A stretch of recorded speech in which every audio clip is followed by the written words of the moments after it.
Pada tanggal 14 Agustus 1945, Jepang menyerah tanpa syarat kepada Sekutu. Berita tentang kekalahan tersebut sangat dirahasiakan oleh Jepang. Bahkan semua stasiun radio disegel oleh Jepang.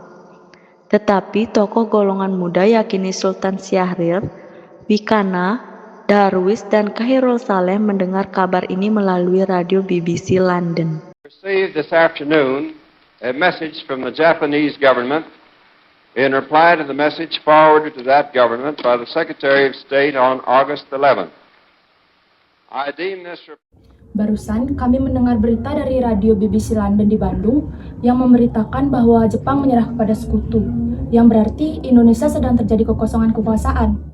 Kalau begitu, kita harus segera mendesak golongan tua, terutama Bung Karno, untuk segera memproklamasikan kemerdekaan negara kita. Benar itu, Jepang sudah tak ada wewenang lagi di negeri kita. Kita harus manfaatkan momen ini. Betul sekali, kawan. Tetapi jangan sampai proklamasi kemerdekaan diproklamirkan oleh PPKI. Mengapa kau berpendapat demikian, Sobat? Karena PPKI adalah badan bentukan Jepang. Kita tidak ingin ada campur tangan Jepang dalam proklamasi kemerdekaan. Maka dari itu, mari kita sepakat untuk menolak bentuk hadiah dari kemerdekaan Jepang. Karena kita akan menyusun kemerdekaan kita sendiri. Bung Syahrir benar, kemerdekaan adalah hak dan persoalan rakyat yang harus segera diproklamasikan. Oleh karena itu, mari kita semua meminta kepada Bung Karno dan Bung Hatta untuk memutus segala hubungan dengan Jepang.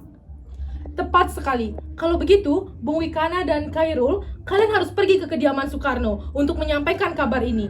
Saya dan yang lainnya akan memerintahkan anggota pemuda lainnya untuk merebut kekuasaan dari Jepang. Sepakat! Tanggal 14 Agustus 1945, Syahrir, Khairul Saleh, Wikana, dan Darwis tiba di kediaman Soekarno di Jalan Pegangsaan Timur, Jakarta nomor 56, sekitar pukul 21.00 WIB. Keduanya menyampaikan hasil-hasil keputusan rapat pada pertemuan itu. Datang beberapa tokoh nasionalis seperti Mohatta, Iwakusuma Mantri, Samsi Buntaran, Sudiro, dan Ahmad Subarjo.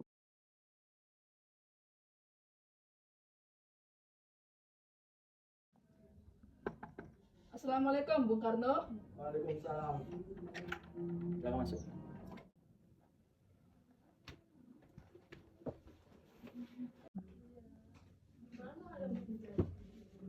Ada maksud apa saudara-saudara datang kemari? Barusan kami mendengar berita bahwa Jepang menyerah kepada Sekutu di radio BBC London di Bandung.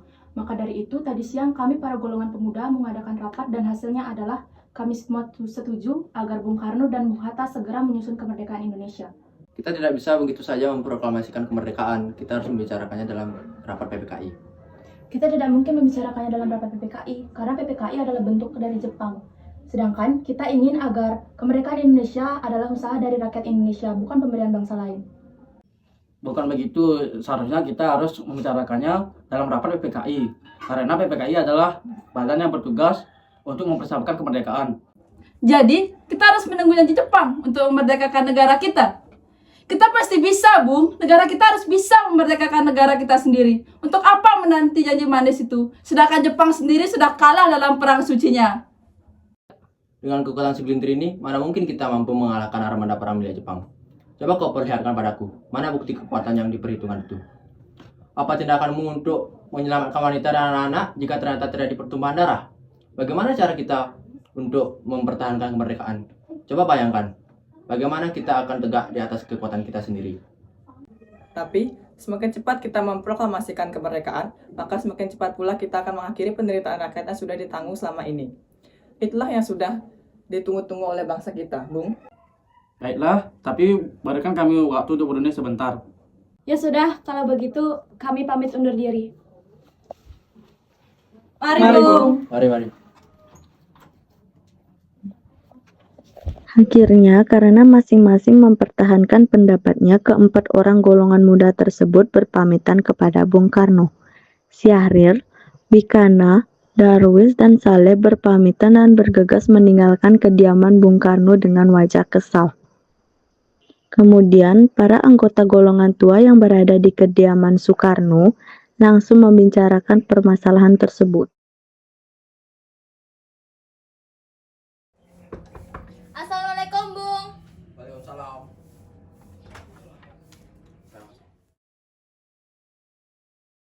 Bagaimana ini? Para pemuda memutuskan untuk segera memproklamasikan kemerdekaan. Tapi kita tidak boleh gegabah, Bung. Kita membutuhkan waktu untuk mempersiapkannya dengan matang agar tidak terjadi sesuatu yang tidak diinginkan. Saya setuju. Menurut saya, yang terpenting adalah menghadapi sekutu yang hendak berniat merebut negeri ini. Masalah kemerdekaan bisa kita bicarakan di sidang PPKI pada tanggal 18 Agustus 1945. Lalu bagaimana dengan pendapat golongan muda? Apa kita abaikan saja? Ya, lagi pula mereka masih terlalu muda, pikiran mereka masih belum terlalu matang. Kita harus melihat ke depan untuk mempersiapkan lebih matang lagi. Bagaimana kalau semuanya berantakan? Baiklah Bung, berarti kita semua sudah sepakat. Tanggal 16 Agustus 1945 pada pukul 12 malam, golongan muda melakukan rapat di asrama Baperpi, Jalan Cikini 71. Dalam rapat itu diputuskan untuk mengungsikan Soekarno dan Hatta ke Rengas Dengklok. Tujuannya adalah agar Insinyur Soekarno dan Dr. Ernest Muhammad Hatta tidak terpengaruh oleh Jepang. Pada pukul 4 pagi, tanggal 16 Agustus 1945, Insinyur Soekarno dan Muhammad Hatta dibawa oleh sekelompok pemuda menuju Rengas Dengklok. Rombongan ini berangkat dari kediaman Soekarno yang dikawal oleh pasukan peta di bawah pimpinan Sudancho Singgih. Assalamualaikum. Waalaikumsalam. Ada apa saudara datang pagi ini? Kami bermaksud untuk mengajak Anda dan Bung Karno untuk ikut kami menuju tempat pengasingan. Apa maksudnya? Tempat pengasingan? Apa yang saudara maksud? Ya, kami bermaksud untuk mengajak Anda berdua, Bung Karno dan Bung Hatta, untuk ikut ke tempat pengasingan, agar terhindar dari ancaman dan juga bentrok antara rakyat dengan Jepang. Baiklah, kami akan ikut. Sebaiknya Ibu Fatmawati dan anak Anda ikut serta dalam pengasingan ini, demi menjaga keselamatan mereka. Bagaimana ini? Baiklah, saya akan ikut. Baiklah, kami akan ikut ke sana. Hilangnya Soekarno dan Muhammad Hatta secara misterius pagi itu menimbulkan kepanikan di kalangan para pemimpin di Jakarta. Peristiwa ini baru diketahui oleh Mr. Ahmad Subarjo pukul 8 pagi.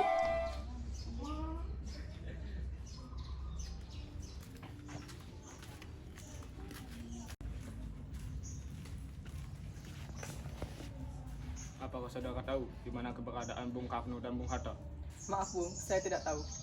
Katakanlah kepadaku di mana mereka sekarang, dan aku akan memberikan jaminan kepada mereka ketika kembali ke Jakarta.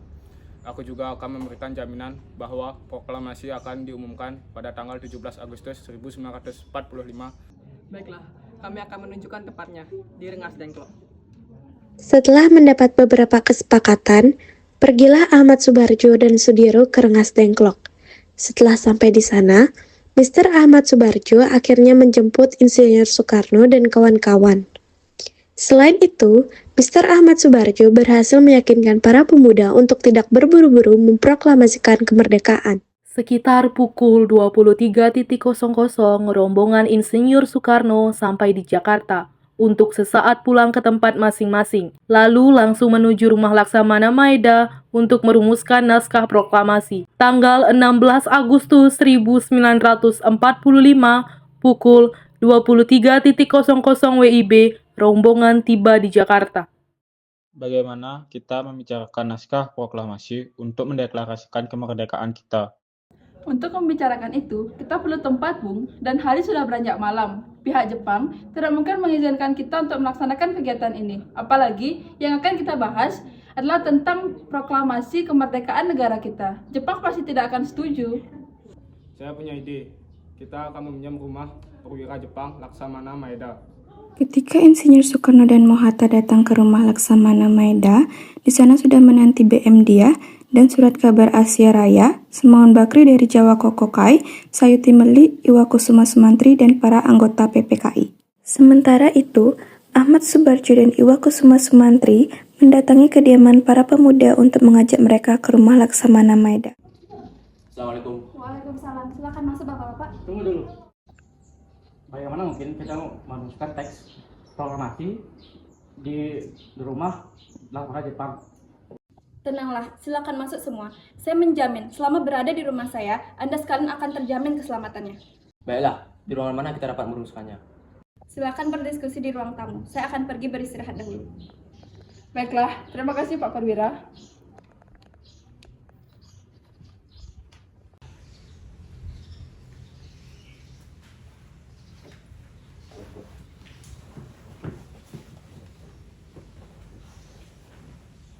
kita mulai sekarang saja. Bagaimana usulan kalian tentang teks proklamasi yang akan kita bahas? Untuk mempersingkat waktu, saya sudah ambil konsep teks proklamasi. Oh, kalau begitu, bersediakah Anda membacakannya? Baiklah, dengan senang hati.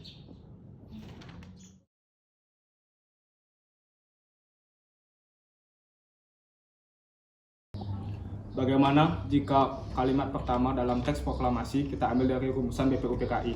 Ya, baiklah. Lalu rumusan apa yang akan diambil?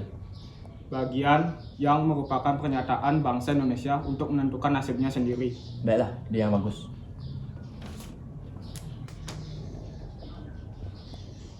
Apa ada usulan yang lain? Bagaimana jika kalimat kedua diubah menjadi pengalihan kekuasaan? Ya, itu lebih baik. Saya juga setuju. Lalu atas nama siapa proklamasi itu? Karena semua ini berkat jasa-jasa Indonesia, berarti atas nama bangsa Indonesia. Lalu, siapa yang akan menandatangani teks proklamasi ini? Bagaimana kalau dibuat seperti Declaration of Independence Amerika? Bagaimana maksudnya? Menurut saya, teks ini harus ditandatangani oleh semua yang hadir pada hari ini.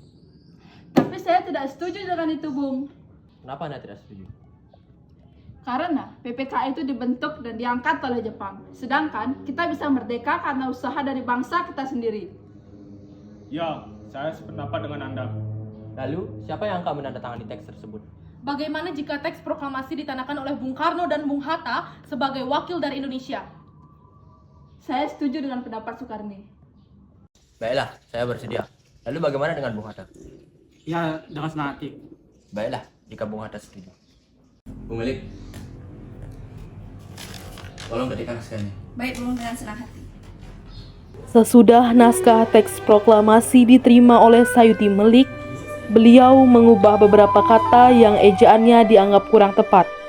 Beberapa kata yang diubah yaitu kata tempo menjadi tempo dan kata di Jakarta 17/8/45 menjadi di Jakarta hari 17 bulan 8 tahun 05.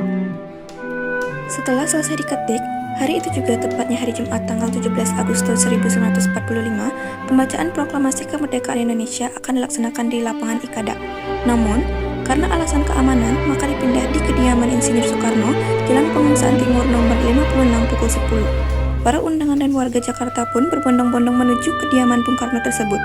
Pada saat yang sama, Soekarno dan Ibu Fatmawati sampai di kediaman mereka dan berbincang sejenak.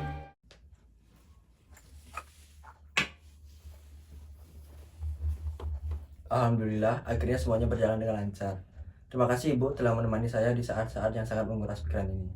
Iya, terima kasih Gusti Allah telah memberikan jalan pada bangsa kami untuk memproklamasikan kemerdekaan. Oh iya Pak, apakah kalian sudah merencanakan bagaimana proklamasi besok akan berlangsung? Sudah, kita nanti akan melaksanakan upacara bendera yang diiringi lagu Indonesia Raya oleh karya Bung Supratman. Bukankah kita belum punya bendera? Lalu bagaimana? Oh iya Bu, Bapak sampai lupa.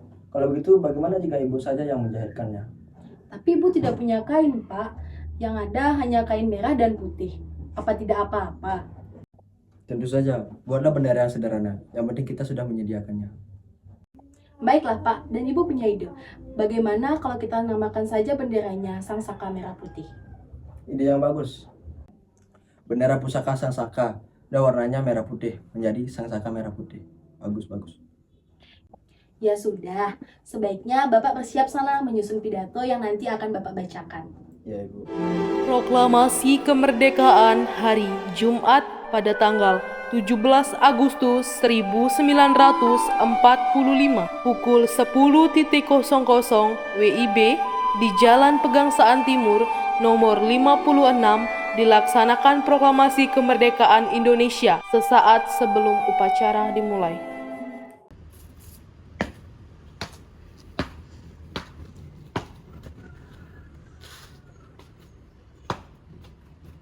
Murti, tolong Anda kibarkan bendera ini sebagai tanda awal kejayaan bangsa ini. Siap, Bung. Saya akan menyuruh anak didik saya untuk mengibarkannya.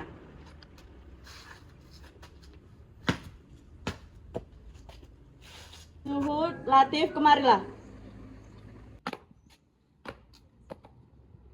Jaga baik-baik bendera ini.